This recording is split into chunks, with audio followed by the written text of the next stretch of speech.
good design is going to meet the criteria you tell us. So tell us what you want it to be. Tell us if we aren't at that level, what happens to the project. We need to understand that because we have means and mechanisms to put some heat on people because you're going out to contractors and subs and so forth and say, look, I don't think you're going to have a chance to even be in this if you aren't in this range for this element. But you tell us what it is. Welcome to Workspace Design Lab, the show where architects, interior designers, and workplace leaders explore the future of workspace interiors. Each week, we dive into ergonomic office design, modern workspace trends, and sustainable furniture solutions that improve well-being and performance. I'm Syl Vander Park, and together we'll uncover the stories, strategies, and innovations that help you design offices that truly work.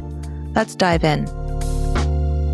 We met you on PG&E out in San Francisco for was it the San Ramon? It was actually the San Ramon, the city of San Ramon, but it was for the gas operations group of PG&E. That's where I met your father, Tony, I think. I don't know if I met you directly that trip or you were involved, but I think I was dealing with Tony mostly up front. That's right. Yeah. So he was, I remember going through all the design sessions with the user group and I have pictures of you doing your sketches. And so those are great memories. Wow. And then you came back and brought us back to the East Coast with New York Power Authority. And that's the picture that we're seeing in the background there. Correct. And so your focus was on, what did you call them? Critical environments, mission critical environments? So maybe I step back a little bit and I give you, I think, Sure. No matter what happens as an architect, it's kind of how you grew up and who you learned from and where you learned that starts to mold you a little bit. So I grew up in Decatur, Illinois, and went to college at the University of Illinois in Champaign-Urbana. Okay. And there they were known for, their architecture school was in the top 10. I would say that they were more leaning towards technical school of architecture as opposed to some place like Berkeley, which tends to be more design-oriented or theoretical architecture. Okay. So had a really strong technical teaching from there. I ended up starting school when I was 17. I was really young, graduating from high school and went straight in and ended up going to school every summer as well, taking full classes. Okay. So I really went through classes quickly. And after 3 years of studies, my last year of school, I took in Versailles, France. At an architecture school that was part of the Paris region. It was UP3, or UP3, which means 3. Yeah. University of Paris, number 3. It was part of the Palace of Versailles. It was in the Petite Écurie, which is the stables, the small stable, which is the identical size as the large stable, but symmetrical, facing the main entrance to the palace. And I think that's where I fell in love with Europe. I fell in love with things that were different from where I grew up, whether it was food, religion, culture, didn't matter. It was eye-opening and changed what I wanted to do and where I wanted to be and how I wanted to do it. And when I came back, I wasn't going to go back to Decatur, Illinois. And in 1982, I moved up to Minneapolis in a very, very down market in architecture. Didn't get much opportunity. I waited tables, worked in a hotel doing room service, and was drafting in a nuclear engineering firm, drawing details of nuclear power plants. So really was kind of a fish out of water, and then took a trip, first time ever. I'd been through Europe for a full year, but I had never been to the West Coast. So I took my portfolio and went to Arizona, Nevada, and California and got a job in San Francisco back in 83. And then I ended up joining Gensler in 1987. So brings you up to where I started Gensler. I wanted to know what got you into architecture. What was the pull there? a friend of mine's father was a contractor, but he had a drafting table that was one of his bedrooms in their house, and was always drawing on there, had plans on there. I probably thought that he was the one drawing them, but I think he was doing it more for reviewing, going through the drawings to see how the architect was trying to build things. But I started kind of mimicking those things and started drawing floor plans and things like that, where I saw something in our local newspaper, and there was in drawing of, some special house, and they showed floor plans. So I was like, well, I can do that. And then I started designing. I was a big golfer. I started designing golf courses. Just literally would find a site somewhere in my town, get it on map, get it to scale, and I would start to draw an 18-hole golf course. So it got me into drawing, and I was like, well, I really like doing this. I could spend hours and hours doing that back before cell phones and smartphones. And, you had your encyclopedias and you had free time to play. So that's what I did. And you took a lot of summer courses to graduate early from high school? Oh, no, from college. From college, I did.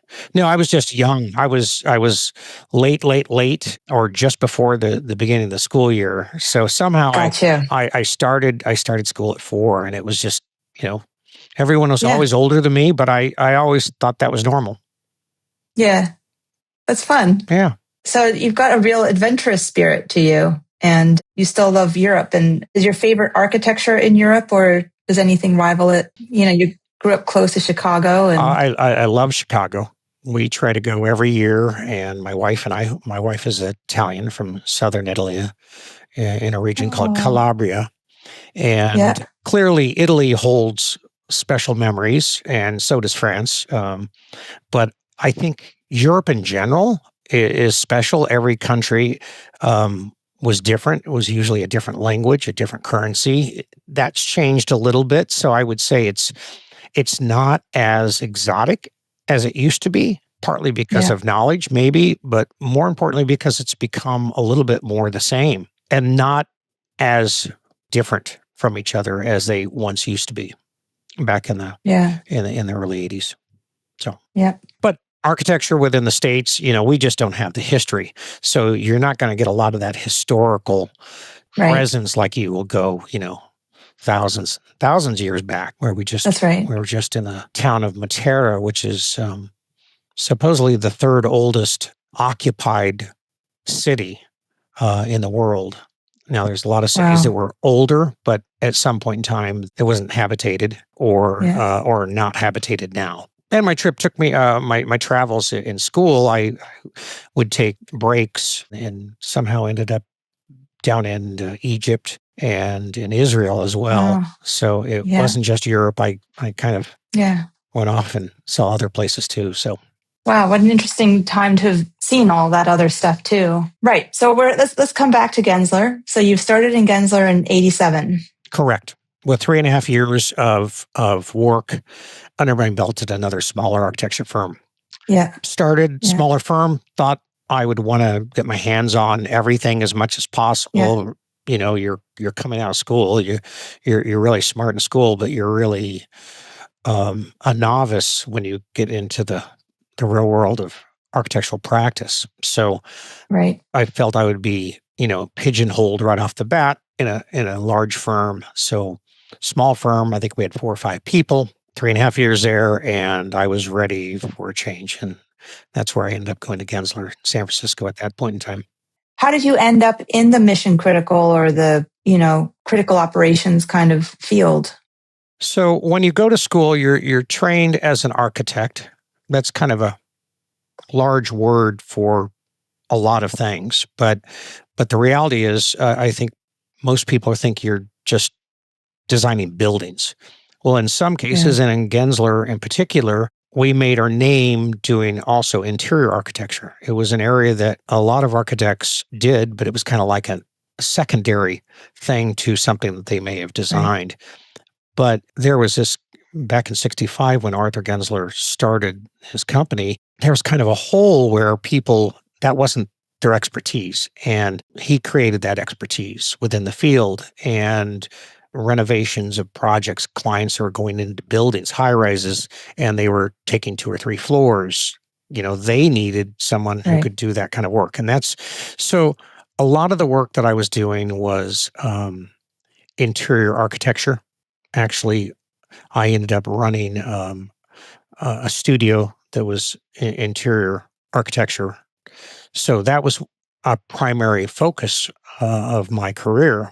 But along the way, I also realized I had a lot of technical knowledge and got into details, liked working with engineers and getting into other requirements and some of the things you can and you can't do, as opposed to dreaming of things that you would like to do, but have no reality to be able to have a great design. And it was kind of funny. My boss at the time, this was back in about 1994 or so, there was a company called MFS. They were based in Chicago, and they might have been in shipping and receiving or shipping services, something like that a long time ago. But so they were using railways. And when they were building the railways, they were also smart enough to put lines down, whether that was copper, but eventually it also became fiber. So they had the ability then to connect cities, countries together. And MFS at that time was basically doing small data centers, actually switch centers for phone companies and things like that, which became MCI later. So I was working, and he just pulled me into this meeting. We went out to dinner with this company, and he thought, you're technical enough. You can talk, you can speak with them. It makes sense. After that evening, next morning, I was on a plane to Los Angeles to look at 3 facilities. And from there, we just started going. So once you start doing things and you start getting good at it, it becomes easier. Things open up. And there not a lot of architects were doing that. By the time data centers, command centers, operation centers hit it big, I'd already had 20 years of experience in it. And everyone else was trying to catch up. So it worked out really well. I love traveling and seeing the places, but it became 2 different things. I'm doing interior architecture, which is really for people. And then I was doing these critical facility locations that are really not for people. It's for equipment, and it's about function and budget and reliability. It is an architect sitting in a room dreaming about what he wants to do. It's an architect sitting in a room with a bunch of engineers and clients who are predominantly engineers, because they are also the very technical people within their companies. And you have to listen to them to understand what that project will entail. It's interesting. While you were talking about interior design being for people, there were meetings we've had sitting down with users to make sure that at least their needs, in order to be effective at their job. And that's where the ergonomics comes in, right? That's for absolutely users. And you enjoy kind of learning the challenges of each job site and each project. Correct. And when we had our earlier conversation about schools, is that, you're kind of dreaming up ideas, but the best experience is really dealing with the challenges, the obstacles, and overcoming those. Correct. And my understanding is this conversation is really geared towards people who are in college. I belong to a local gym, and one of the instructors there is a young student. Well, he's not a student anymore. He's actually graduated, but he didn't graduate in architecture, but he studied architecture at the University of Hawaii before moving to Indiana State, which they didn't have an architectural program. And he ended up not having a master's or a bachelor's in anything in architecture, and was only halfway through. But he told me how much he liked it and was considering getting back in the field. So some of the conversations that I had with him was trying to gear him. He said, what is the likelihood that I could get into a firm? And I said, well, first you're going to have a resume, and you're going to have to show that you have some experience, at least in being trained in architecture. So tools that they use, Revit, things like that, you should probably take some classes so that you understand how the tools are used in the current field of architecture, which has changed. since I went to school. I was hand drawing and no computers at the time. I also said to him that the reality was once you have your resume and you're out looking for jobs, yes, experience and education are the two biggest things that architecture firms are looking for. But we're also looking for people who are intelligent, can think on their feet, are creative, and an architecture firm that isn't business oriented. They could be incredible designers, but if every project they lost money, they won't be around very long.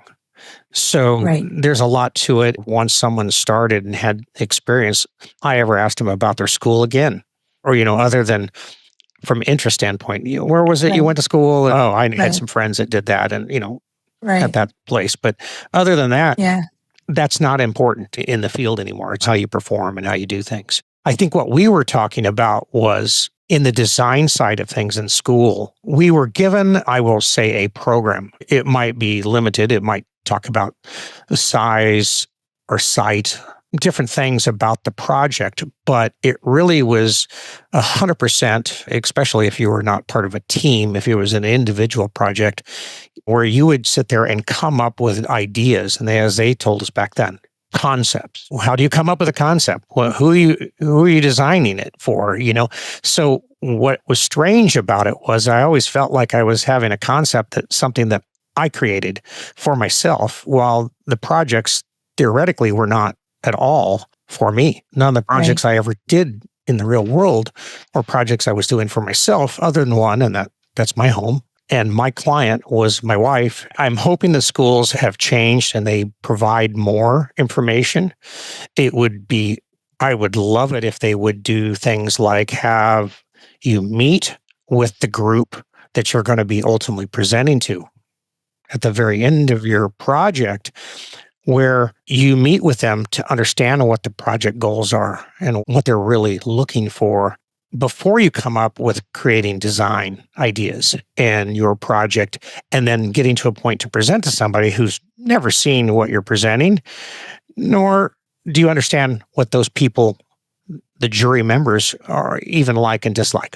So it's awkward looking back and going, I don't know. I mean, it was teaching me how to think, but it wasn't teaching me how to think for projects in real life. I didn't think. Right. When looking at, I was thinking about if there's some kind of, I don't know if Gensler had some kind of student interaction working with schools or something like that, but I'd have to look that up, probably just have to Google that and see what kind of interaction they've had over the years. We did do some summer intern programs, and really that was created by people in the different offices who felt strongly connected, whether they had gone to a particular school or they wanted it to be local. But every year we would look for 3 or 4 candidates. They were paid. It was not like back when I first started, internships meant you were footing the bill and you got experience. Here you got experience in that. I think that what I would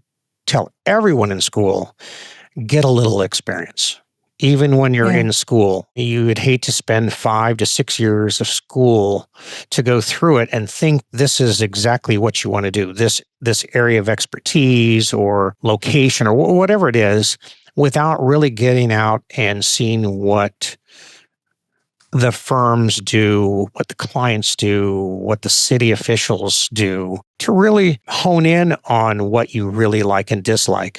And you may surprise yourself that you may fine tune where you want to go. So if you can get 3 months, 4 months for a summer internship somewhere, I would recommend it. Usually we would use the people, they're not going to be doing the main presentations on a project to a very important client. It was a means where we could teach them how we go through a process of design and how you really come up with a project from beginning to end. Now, 3 months, you don't do that.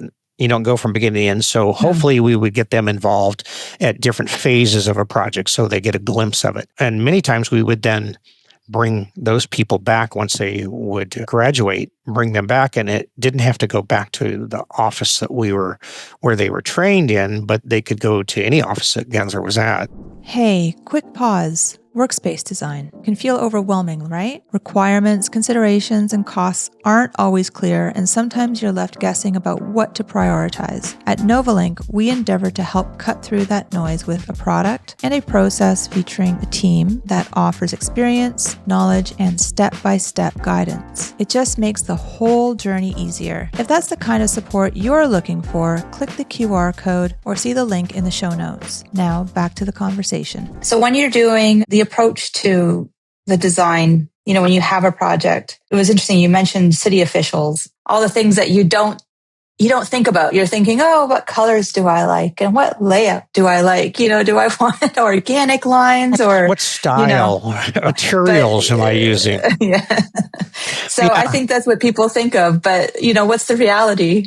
Well, the reality is a good architect will take all the information and dissimulate how it's going to go together and reach all the goals that everyone's thrown at you. As cities, they've got the building department, the fire departments, the planning departments. They have all these different groups of people who have requirements, and those are deal breakers. If you don't accommodate those things, you don't get to go forward. And they're generally like compliance issues, like safety items and... Most of it, the building department is predominantly associated to safety. So is fire as well. Planning department is a little bit more subjective elements, but at the same time, very objective, like the zoning for projects. There's a city plan. They want things in different areas. You just don't put a gas station in the middle of a residential area without it being zoned properly. So you can make changes to all of these things going through processes. No guarantees that it will happen, but it will slow your project down. So if your client's goal is one of their big items is speed to market, well, that would be a challenge to say, well, we may have to slow things down 6 months to a year before we will even know if you can do something like that. Yeah. Maybe it's better to find a different property, that doesn't have that risk. But the building officials are one of those things. I always wanted to go to the different cities, find out who the people were that I was going to be dealing with, talk to them about the project before we even started the project to confirm codes, talk to them about the project type. In some cases, like in critical facilities, when I was doing projects in a lot of jurisdictions, they didn't even know what I was talking about. They had no idea what a switch center was or a data center was. They'd never been in one. They'd never seen one. They didn't know the code and the codes. There's nothing written specifically for them. So a lot of times you had to go and educate them. I remember a time we were up in Kent, Washington, and we were looking at doing about 1 million square feet of renovations to existing Boeing buildings, warehouses. And the city, we had a early meeting with them, and in this project, from the design side, was being led by the mechanical and electrical engineers, and we were a consultant to them. They were presenting to the city officials, and they're using their engineering speak, and I could see that the building officials had no idea what they were talking about. So when we started talking about things like, well, what are the requirements for parking or setbacks or this, that, and the other thing, the responses they were getting were completely off the rails. Right. So I happened to bring images of what the end result of a project is. Here are these generators. Here are these fuel tanks. Here are these mechanical units that are, those elements themselves are larger than locomotive trains. Inside, there are not people. This is not a space designed specifically for people. Not designed for people because there are critical facility projects that have a lot of people in it. But you go through it, and by the time they got done, they were, that's more like an industrial Yes, it is. It is more like an industrial space. But the way that the code reads, it says it's a B occupancy, and B occupancies is, associated to office buildings and those kinds of places. So their codes didn't even know how to address it. The architect had to be brought in to try to coordinate things to get the answers that you really wanted to get on the projects. That's interesting. Well, let's talk about the two projects that we did together. On those projects, NovaLink, you also had another name in there later on. Yeah, it always had to do with the URLs because NovaLink.com was taken, by the time that we were building a website. I secured it down the line, but at first we were looking at what are we going to call ourselves because you want your brand to be able to be your domain name as well. And so we said, okay, well, we've got NL NovaLink. Okay, so we got that one. And then there was, for patent reasons, trademarking, NovaLink is, there's a million now NovaLinks out there, And so to differentiate us, kind of like your Rane in the middle of your name, you need to differentiate. I'm this Michael Downey, not that Michael Downey. So we became NovaLink Parametric Contract Furniture to define us that much more. Then we became NLPCF for short. So we've played around with different renditions of the name, but kind of back to NovaLink now. So I'll just use NovaLink in general. Yes, that sounds good. Working with you on those projects, the first project was the PG&E Gas Operations Center, which was based off, the need for that project was based off of a gas explosion that took place in the peninsula in the San Francisco Bay Area, where quite a few people were killed. It was near SFO Airport. At first, reports were coming in on TV, and you could see these flames that were huge. They thought it was a plane crash. And as soon as I saw it, I could see it was a very constant burn, and it was, 150 feet in the air, and it wasn't dissipating. It wasn't changing. It was just shooting. And it was about an hour into it before PG&E, which is the gas and electrical provider here in our area, realized it was their lines. Now, someone probably knew something earlier on, but before it was announced that there was a gas leak, and it was I think it was bringing fuel down to the airport. The state government said that they needed to create the gas operations center where they were all in one place, where they could communicate better. So we ended up putting these groups together. And I think in both projects, PG&E Gas Operations Center and New York Power Authority ISOC projects, they weren't just a command center or a critical facility location. They were also workplace related. There were, I would say, in each of those locations, maybe a third of the project was critical facility and the rest of it was workplace environments.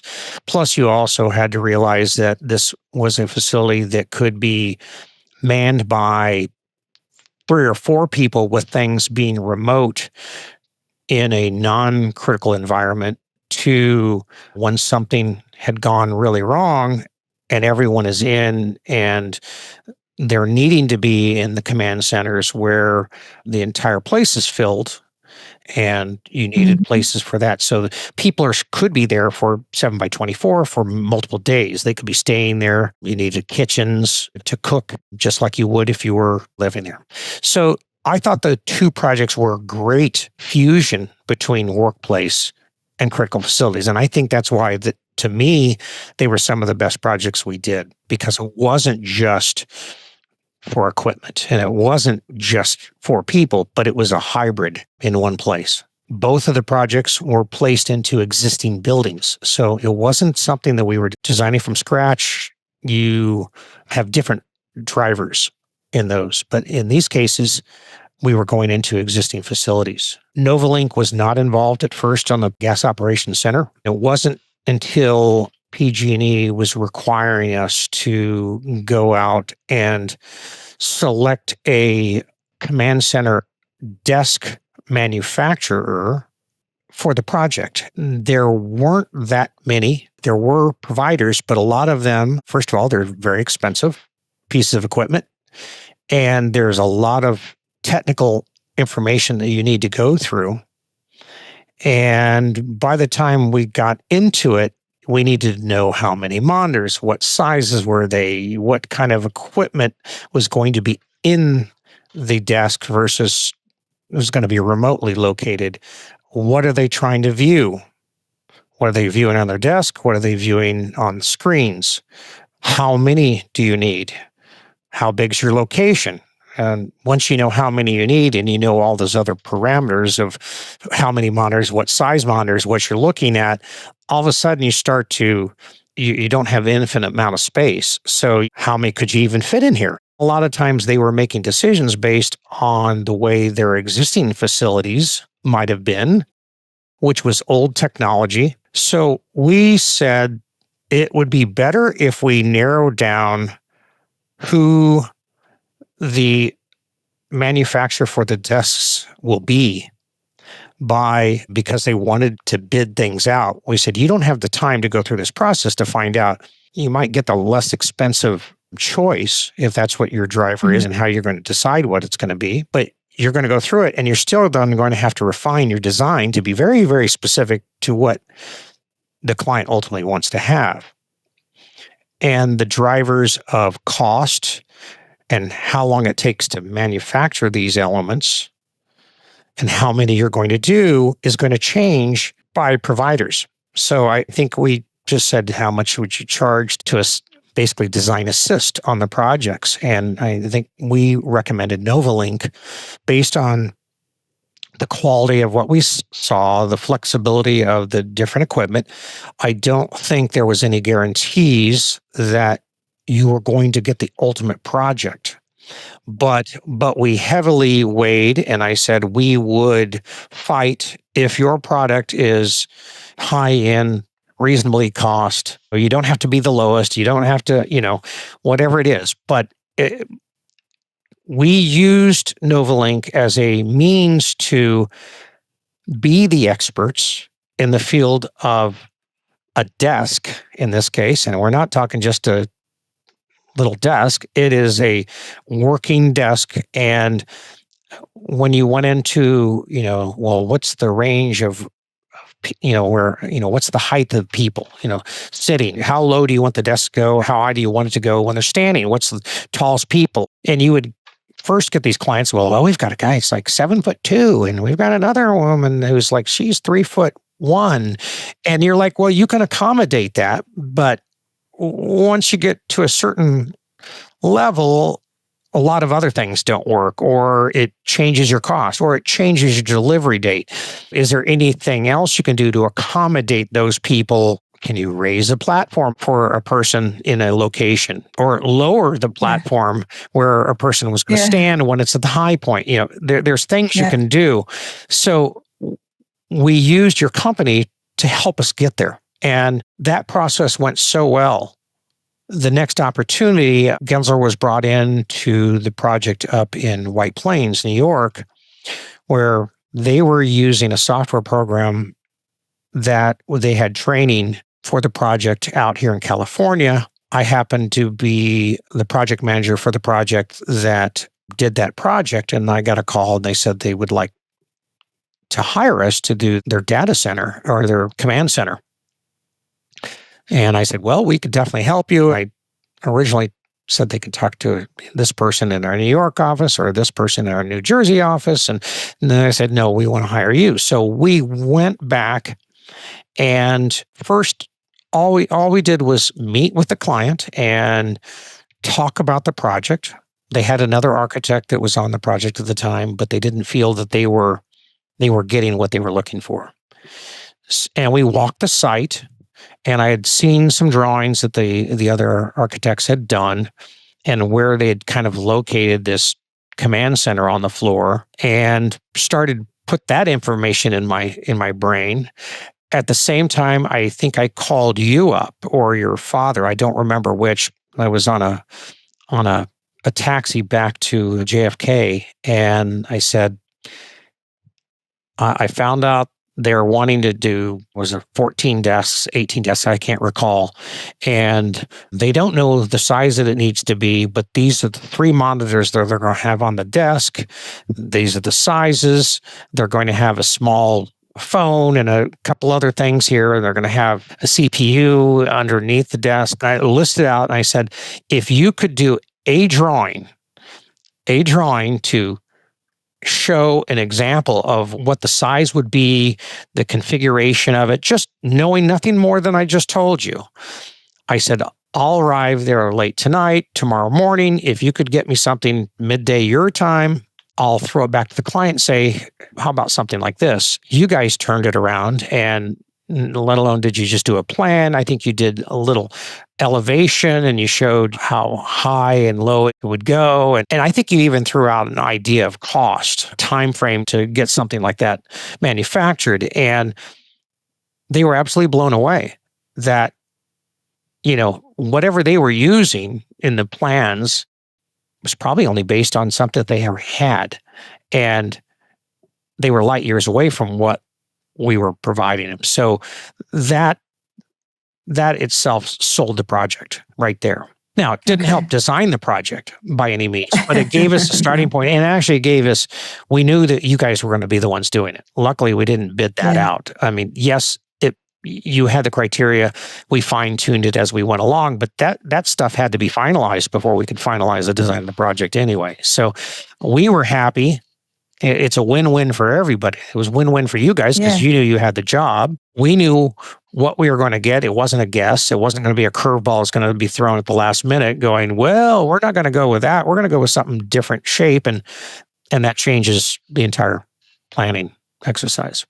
I remember when we got the call and I was talking to my dad and he goes, no, we're going to spin this around as fast as we can and give him everything because he has an instinct and he says, he knows what he's doing, so give him what he needs. And this guy's not going to be spinning our tires. That's the other side. It's who do you know? And it's like, if you had a Rolodex, it'd be just like spinning through it going, this is the person I need to talk to. They, who are the experts in everything you've got? Clearly, it's not going to be me having the knowledge to do all these things. But if I surround myself with the right people, it usually works out well. So architects in general, half the time, it could be from engineers or it could just be the way that they're portrayed in shows.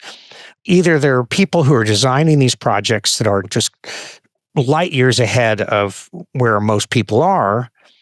And when they get done, they're expensive. They took too long to build, designed it for themselves. The reality is there are very few good architects that design that way. Good architects don't design projects for themselves. They are designing it for their clients.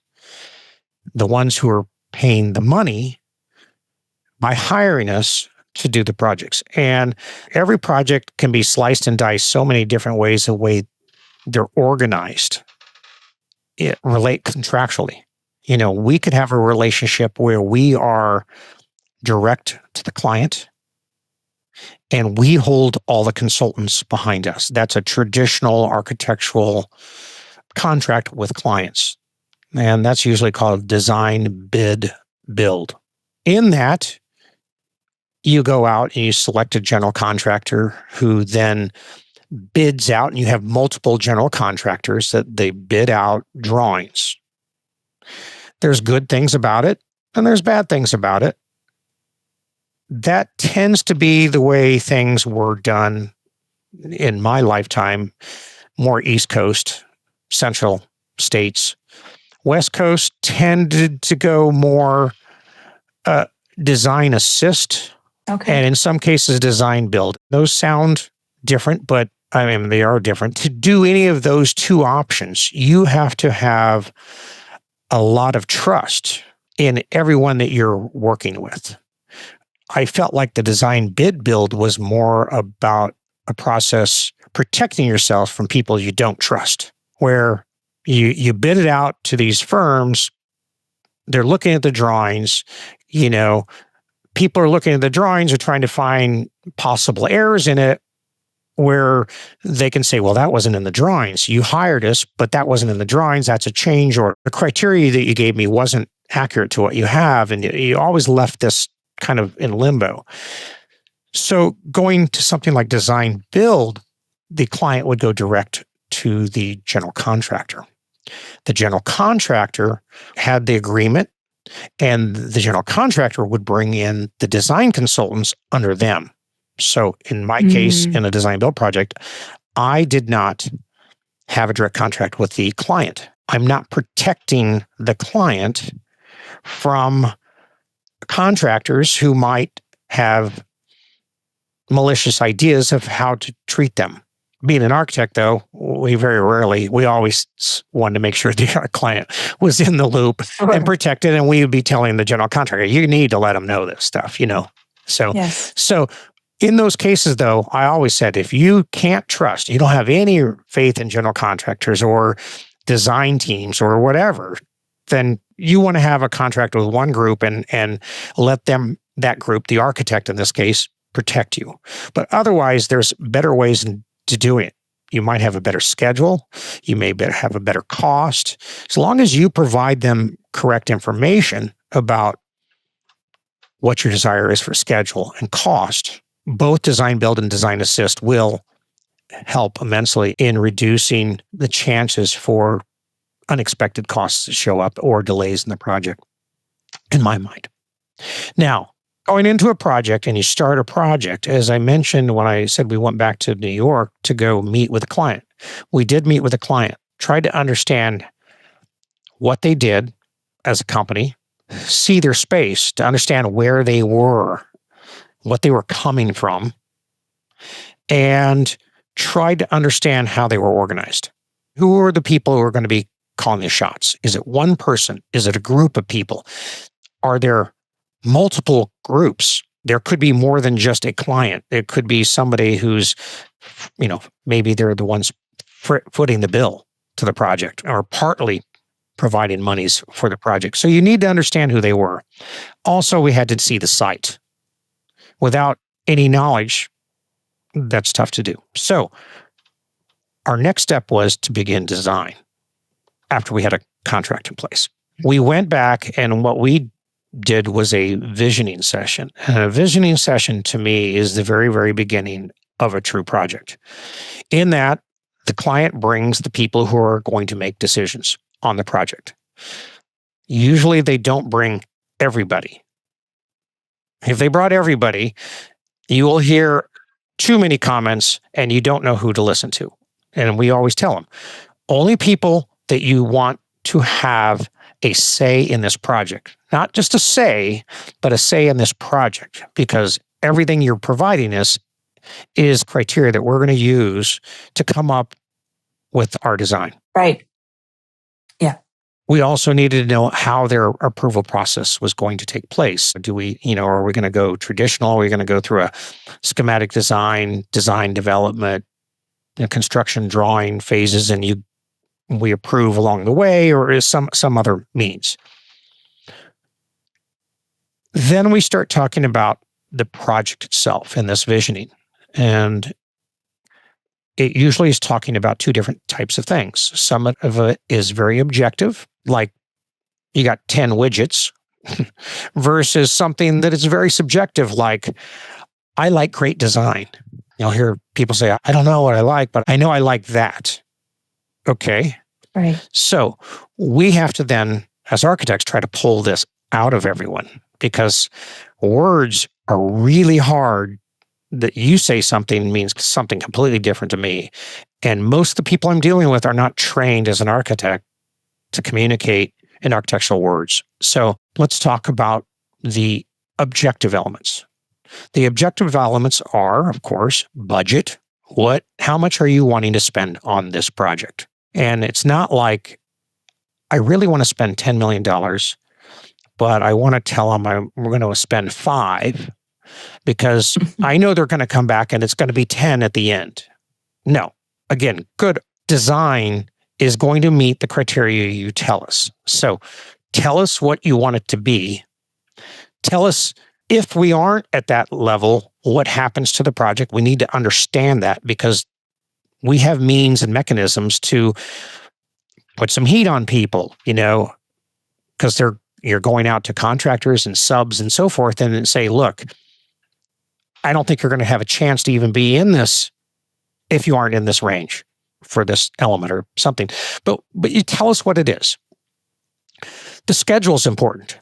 Again, what are the drivers to that? Do you have a lease that's expiring? You have to be out of the space and you need to be up and running in this space. I need 3 months to set up the IT requirements within the building to make sure it's tested and ready to go. Okay, so we now have a schedule. And then we need to know what they usually call as the program. What kind of spaces do you need? Roughly how much square footage are they? What are the relationships of those spaces to each other? In a simple project, if it's an office building, you've got workstations, you have conference rooms, you have private offices, you have a break room, you have a reception area, you have storage rooms. Simple offices, you kind of know how things normally run, but sometimes you need to understand what are adjacencies and understand that. And only from a volume standpoint, we need 80 workstations. We need 10 private offices. Those kinds of things. That is the information on the objective side, predominantly. Then you've got the subjective side, and that's where it gets a little bit different from the norm, because you need to get into things like, what is the culture of the client that you're working with? Who are your competitors? What makes your company better than them? So you're almost like an advertising agency. Because you're helping them with their brand. Or it's their brand. Oh, and their brand could be colors too, or images. Yeah. So you're trying to get all that information out of them. Yeah. You're trying to understand their likes, their dislikes, and prejudices. And prejudice is such a big word. I think of prejudice is you're talking about race, color, whatever it is. Yeah. It is anything where you have a reaction while you still don't know anything about the element that you're discussing. So trying to get those things out. And usually what we would do, they would say, what do you want the space to look like? And I said, okay, let's walk around in your existing space and you point out things you like and you dislike in your space. And all of a sudden most of the time it's the things they don't like. There's a few things. Well, I like this. And you're like, well, what do you like about that? And they're like, I don't know. It just feels right. Is it color? Is it the shape? Is it the form itself? Is it the functionality? So you're going through this process to pull all that information out of the client.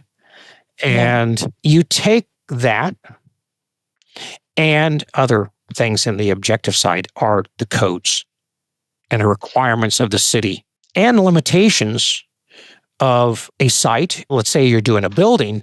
The site itself is, how do you get into the site? How large is it? What kind of soils does it have? What's the terrain? Elevations and changes. What's the foundation and all that stuff? You also have to worry about risks. Is it in a tornado area? Is it in a seismic zone? Is it in a flood zone? Is it near a freeway? Is it near an airport? Is it whatever it is? Environmental concerns. So all those things go into it. If it's an existing building that they're going to go into, different things. You want to know, what are the column spacings? Is it regular or irregular? What views do you have? Where are their windows? Where are the elevator and the circulation elements? Stairs, elevators, shafts, things like that. What's the floor loading capacity? What's the floor to the bottom of structure height? What's the floor to floor height?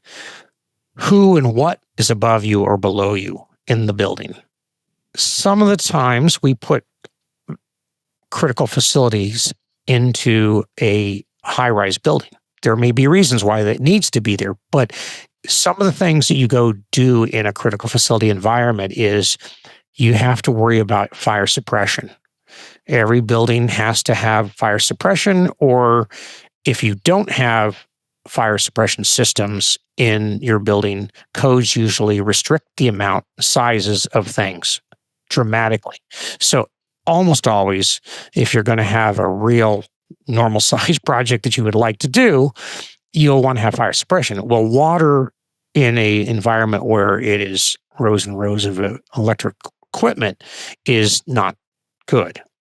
So you'll go through this effort of having pre-action systems or other maybe gas suppression systems that you put into your facility. And you spend that money to do it, thinking that, well, if we had something happen, it's not going to be in this location without some checks and balances before systems go off. And then right above them, they've got a shower for a locker room that has a lot of water, or they have regular sprinkler heads and they did a renovation and accidentally hit a head while they're in construction, and that water all goes down and right into your space. And you spent all your money to make sure water was out of it, but you didn't deal with it. So that's why you have to think in a lot of different ways about it. After all those things are gone through, that's where we as architects then start.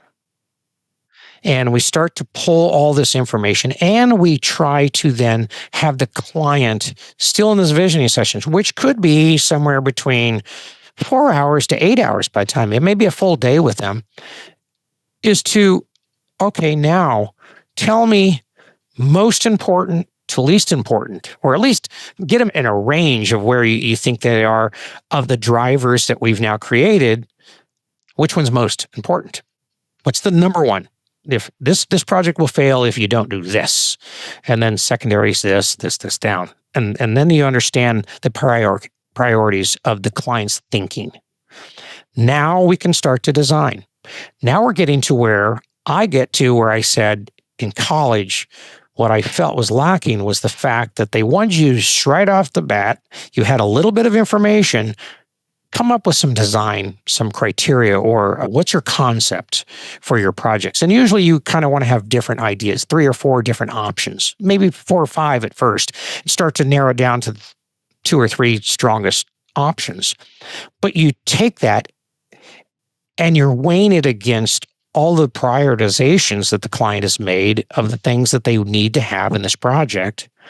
And you then, before you even present to them, go through it so that you say, here's the advantages and the disadvantages for each of these options. If I came with one option and the client goes through it and goes, I don't like it,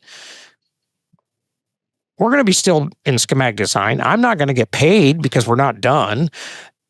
It's bad. So you give them options, and that will start the process of design through the project going on. And that's usually where you step down and you go into design development and refinement of that design a little further. Imagine that. I'm retired. I don't have to do anything, do I? So that's the way I see the design process. And that's the way probably most architecture firms will think. And if the students think in that manner, and you have reasons for the design that you come up with, not that you thought it looked good, that's not a reason, because it looking good is a very personal response, not something that has any intelligence behind it other than it looked nice. I really appreciate you taking the time to talk about your time and the approach to things. I mean, even for me, I've done these working on projects now, but it's nice to get your perspective on things from a designer standpoint and say, how do we fit in, and how can we be that much more of a partner to the whole team? Well, it doesn't happen very often that it goes the way it should go, in my opinion, the way I think it should go. There's a lot of projects. There's a lot of egos. There's a lot of people put into positions that they weren't trained. They became a president or a CEO or whatever it was, but that they weren't good at making decisions on how to do a project of design.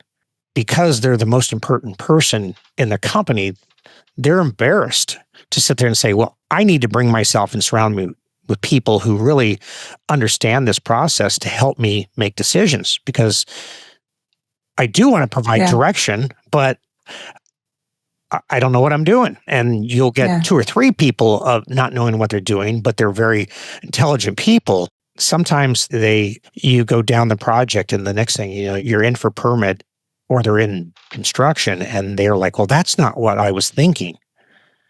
And you've already shown them drawings. Some people don't read drawings. Some people can't. It doesn't mean they're not intelligent. It just means they can't think 3-dimensionally. And that's something that's really hard to teach. you do or you don't. And I think you could practice, but if you don't get it, you don't get it. It's like some people are really good in math and some people aren't. You might get better, but you might not be ever as good as you need to be making important decisions. Well, I'm sure lots of students and people learning this stuff is going to appreciate all this. So thank you again, and wishing you a good rest of your day, whatever you've got planned. Go work out of the all your gym. To-do list. There you go. and the weather is perfect again, so I'll probably just barbecue and do something later tonight. Wonderful. All right. Well, until next time, it was a pleasure. Take care. Bye. See ya. Thanks for checking out Workspace Design Lab. If you're an architect, interior designer, or workplace professional looking to stay ahead in ergonomic office design and modern workspace interiors, make sure to follow the show on your favorite podcast platform. For more resources on sustainable office furniture and human-centered workspace design, visit us at novalink.com. Until next time.